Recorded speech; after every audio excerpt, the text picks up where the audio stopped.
On this episode of Draw Along, we draw Her Royal Highness, the Queen Bee.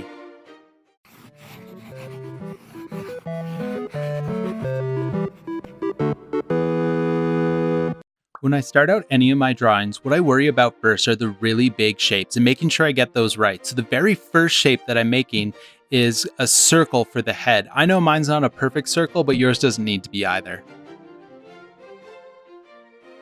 When I made the body, I was thinking about making a really big teardrop shape, except without the point at the top.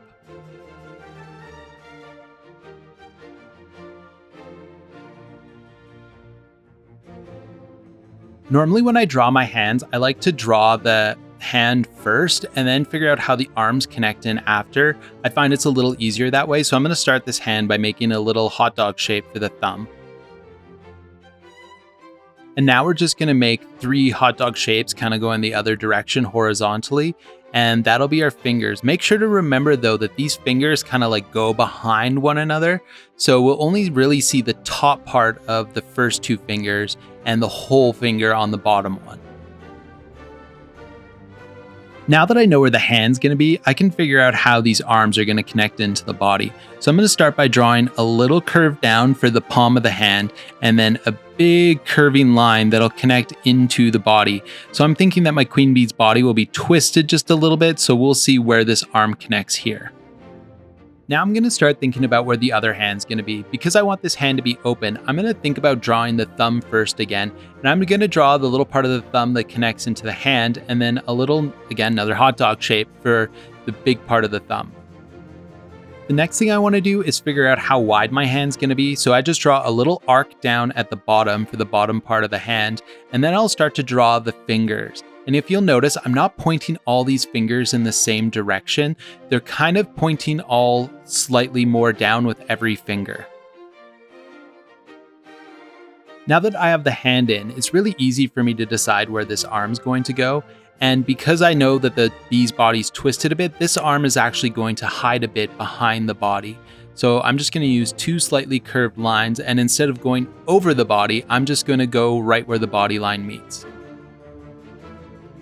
Before I put in any of the other parts of the bee, I really wanted to know where its stripes would be. And because I knew that bees are kind of like furry, I didn't want to just use straight lines, so I'm going to use small arced lines here. And the thing that you really want to think about when you're doing these is to make sure that they're all different sizes and that some might come down a little bit further than others. The key for this to looking really good is to have a whole bunch of variation and have it not look like it's really mechanical and that it all lines up. So we're going to do 3 separate rows of these going down. The next major thing that I'm going to put in is the stinger, and I'm thinking of drawing a 3-dimensional cone when I'm doing this. This is a bit of a big step because I'm drawing 4 legs here, and I'm going to start off by drawing the sole of the foot with a straight line. And I'm going to be drawing an arced line so I know how far that foot's going to go. And then I'm going to draw another little line to make the foot and another big arc to make the leg. So again, a little bit of a complicated step, but feel free to kind of position yours in different places. Or if you want, you can simplify them a bit, make them square.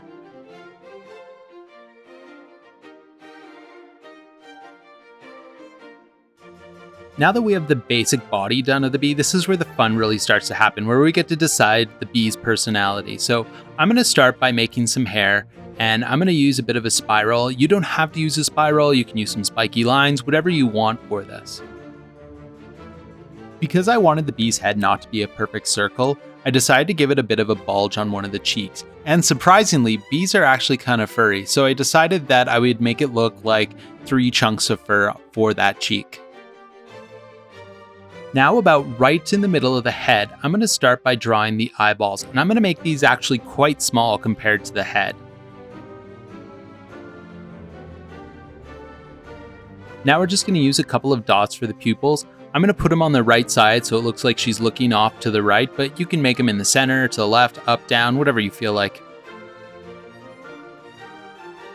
Because this is a girl bee, she's getting some eyelashes.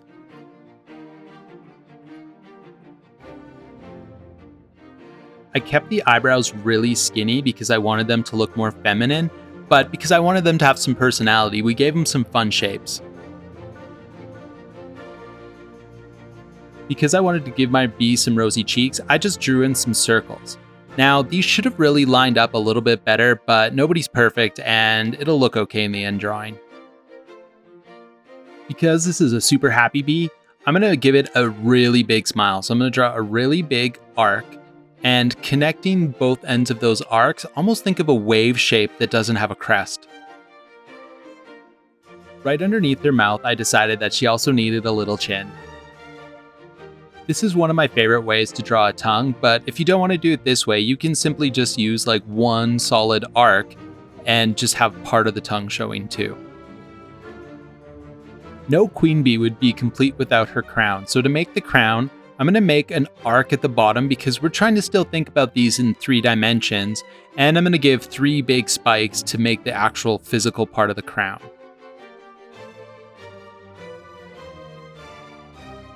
At this point, I was thinking what could make this bee look a little more regal, and then I decided on having actually like a big cloak. So I started drawing the top part of that, and I wanted it a bit fluffy, so I used a whole bunch of little arcing lines, again different sizes, and connected that by a straight line near the edge. I repeated those same shapes for the other side of the cape, except I wanted to keep in the back of my mind that that one piece that I drew at the start is actually going to overlap this second piece. Now comes time to put in the big part of the cape. So I drew one part arcing one way, and the other part arcing the same way. And then I had to draw through all of the legs at the bottom because I wanted these lines to look really smooth, and if I tried to stop at every leg, I would have lost that. Right now, it looks like our queen bee wants a fist bump. So I'm gonna start adding in the scepter. And to make the bottom part, I'm just gonna use a rectangle coming down from the hand and build another rectangle coming up from the top of the hand. To make the top part of the scepter, I'm just going to add a big circle, and I wanted a little bit more detail on the bottom part of the scepter, so I'm just going to add in a little circle there. To make this scepter look a little more fancy, I'm just going to draw in a couple of more circles around the scepter near the top, and try and spread them out a bit of an equal distance, and maybe one at the top too. To add some finishing detail to the scepter, I'm just going to draw some lines going around it to make it look like there might have been some indents or grooves or some kind of patterns or designs in there. Now comes the fun part of erasing all the lines. You can look at all the arrows that I'm about to put up on screen, but I suggest you kind of look around your drawing and get good at figuring out what lines you need to keep and what lines you need to get rid of.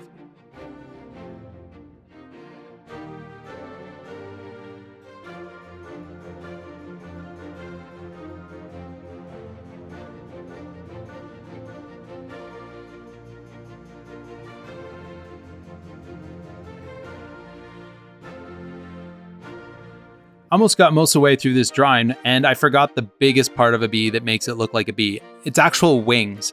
So I'm going to draw in these lines. Again, I'm just drawing and stopping at parts of the hands, but in this case, you might actually want to draw through it as well and erase any extra overlap later. But for my case, I'm not doing that.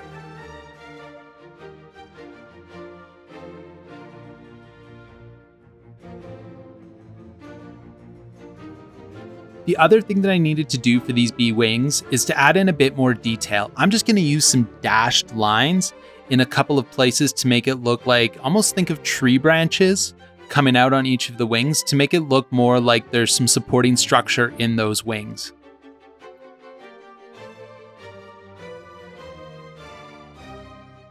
A couple more final touches on the crown and we can call this one done.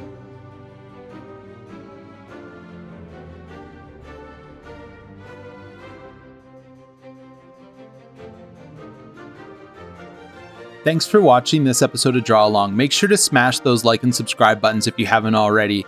See you next time.